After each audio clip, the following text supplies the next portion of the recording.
এত বড় একটা মহতী অনুষ্ঠানের মধ্যে আমাকে ডেকেছেন ব্যারিস্টার মোমেন সাহেব। উনি খুব ভালো মনের মানুষ। তো যাই হোক, ওনার আব্বাও ছিলেন ভালো মনের মানুষ।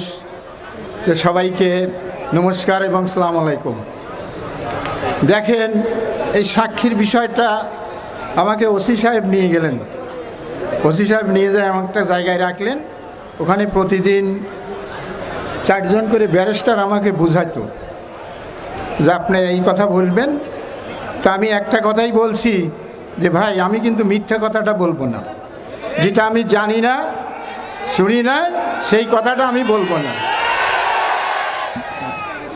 আপনারা জানেন, শহীদ আমিরা জামাত মতিউর রহমান নিজামীর বিরুদ্ধে মিথ্যা সাক্ষী দিয়ে তাকে জুডিশিয়াল কিলিং করা হয়েছে। এই মিথ্যা সাক্ষী অনেকেই দিয়েছে টাকার লোভে অথবা জানের ভয়ে, কিন্তু এমন একজন মানুষ যিনি মিথ্যা সাক্ষী দিতে রাজি হননি, করমজা নিবাসী শ্রী প্রদীপ কুমার দাদা, উনি মিথ্যা সাক্ষী দেননি, পক্ষে সাক্ষী দেওয়ার জন্য চেষ্টা করেছেন। এখন আমাদের মাঝে উনি কিছু কথা বলবেন মাওলানা মতিউর রহমান নিজামী সম্বন্ধে।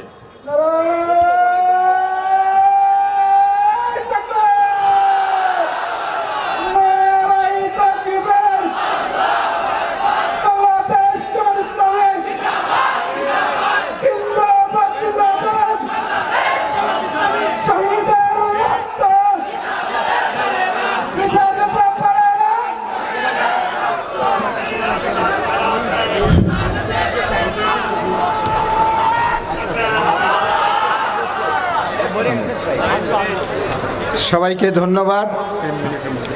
আজকে এত বড় একটা মহতী অনুষ্ঠানের মধ্যে আমাকে ডেকেছেন ব্যারিস্টার মোমেন সাহেব। উনি খুব ভালো মনের মানুষ। তো যাই হোক, ওনার আব্বাও ছিলেন ভালো মনের মানুষ। তো সবাইকে নমস্কার এবং সালাম আলাইকুম। দেখেন, এই সাক্ষীর বিষয়টা আমাকে ওসি সাহেব নিয়ে গেলেন। ওসি সাহেব নিয়ে যায় আমার একটা জায়গায় রাখলেন। ওখানে প্রতিদিন 4 জন করে ব্যারিস্টার আমাকে বুঝাইতো যে আপনি এই কথা বলবেন। তা আমি একটা কথাই বলছি যে ভাই, আমি কিন্তু মিথ্যা কথাটা বলবো না। যেটা আমি জানি না, শুনি না, সেই কথাটা আমি বলবো না। তো কোর্টে গিয়েও আমাকে বারবার রিপিট করা হয়েছে। আমি একটা কথাই বলছি যে আমি ওনাকে দেখি নাই, ওনাকে চিনিও না। তো আপনারা হইচই করবেন না। আমাদের ধর্মমতে বলছে, সনাতন ধর্মে বলছে যে যুদ্ধক্ষেত্রে যে নিহিত হয় সে ভগবানের চিপাত পদ্মে ঠাঁই পায়। ধর্মযুদ্ধ করা ন্যায়সঙ্গত বিষয় আছে। তো তদ্রূপ ইসলামের বিধানেও আছে। নবী সাহেবের নির্দেশ, আমাদেরও শ্রীকৃষ্ণের নির্দেশ। তাই আমি বিশেষ কিছু আর বলবো না। একটা কথাই আমাকে বারবার রিপিট করছিলেন,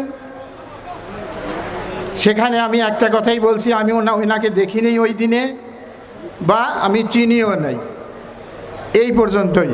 তারপরে আমাকে আমার সাক্ষী ওনারা গ্রহণ করেন নাই। পরবর্তীতে আমাকে গাড়ি ভাড়াও দেয় নাই। আমি কত কষ্ট করে যে আসছি সেটা বলার না। এই পর্যন্তই, ধন্যবাদ। আমি আর কিছু বলতে চাই না।